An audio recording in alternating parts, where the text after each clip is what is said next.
warfare, its grand formations, intricate tactics and historical significance, has long been a favourite era for wargaming enthusiasts. When embarking on a Napoleonic wargaming journey, one of the most crucial decisions is selecting the appropriate scale. Do you want to play grand armies, or do you want to play skirmish games?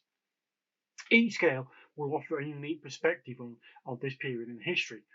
In this video, we're going to delve into some of the considerations you will need to think about when choosing the ideal wargame scale for your Napoleonic battles.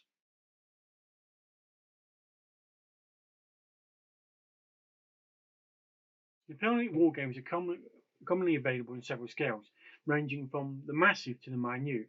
The most prevalent scales within this period are 6mm, 15mm, 172 or 20mm scale, and 28mm scale. Each will have their own distinct advantages and challenges. One of the key factors influencing scale choice is the scope of the battles.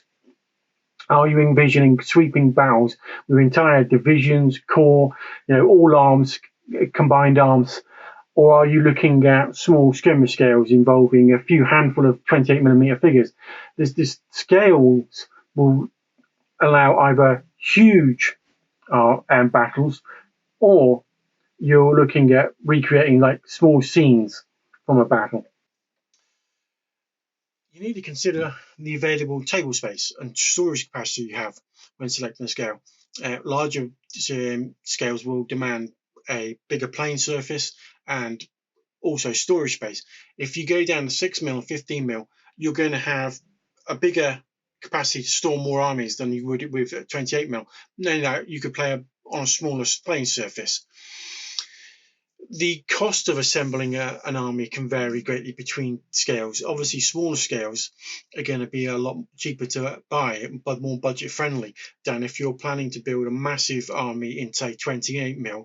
That's going to cost you 2-3 times the amount it would be to make that in 6mm or 15mm. Painting, depending on the scale you choose, will determine how much you've got to paint and how much detail you're going to have to put into it. Obviously, 28mm is going to be more detailed to paint than in, say, 6mm. So if you're not big in painting, then maybe 6mm is the ideal scale for you. Scale will affect the appearance of terrain and the scenic elements on your tabletop. Obviously, smaller scales require less intricate terrain, as the miniatures themselves provide a visual appeal. When you start going into 28mm scale, you're going to want more intricate looking buildings where roofs come off and miniatures can go inside. And only that, you're going to require more storage capacity for those. Rule sets will also play a part in what scale you choose. Do you want sweeping grand battles, or do you want skirmish?